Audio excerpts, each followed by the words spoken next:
دل ہو درون سینہ جب، ایک نشانہ بے نشان، فکر گرا کشا غلام، دین تمام ایک بات، دونوں کی منزل ایک ہے، دونوں امیر کارواں، عقل فریب سے چلے، عشق چلائے کھینچ لات، عشق کرے دراز ہاتھ، کا کشاں کی ڈور تک، زیر کرے وہ پاؤں سے، خیمہ جملہ کائنات۔ علامہ اقبال کہہ رہے ہیں آج کے جو ملت کے لوگ ہیں اور ان کی سوچ اور فکر جو ہے وہ دوسروں کی غلام بن گئی ہے، اور وہ لوگ اپنا تشخص کھو بیٹھے ہیں۔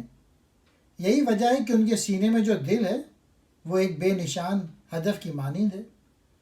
جب ہدف کا ہی کچھ پتہ نہیں تو تیر کہاں چلایا جائے؟ مطلب یہ ہے کہ دل عشق الہی سے خالی ہو چکا ہے۔ پھر کہہ رہے ہیں دوسرے اس میں کہ عقل اور عشق دونوں ہی اپنی منازل کی طرف جا رہے ہیں، دونوں اپنے کارواں کے سالار ہیں، لیکن ان میں فرق یہ ہے کہ عقل ہیلے بہانے سے کام لیتی ہے، جبکہ عشق آدمی کو ہر مصلحت سے بے نیاز کر دیتا ہے۔ اور پھر آخری شعر میں عشق میں ایسی قوت ہے کہ وہ 6 اطراف والے خیمے یعنی زمان و مکان والے خیمے کے جہاں کو گرا دیتا ہے، دنیا کو تسخیر کر لیتا ہے۔ عشق ایسی طاقت ہے جو کہکشاں تک رسائی رکھتی ہے۔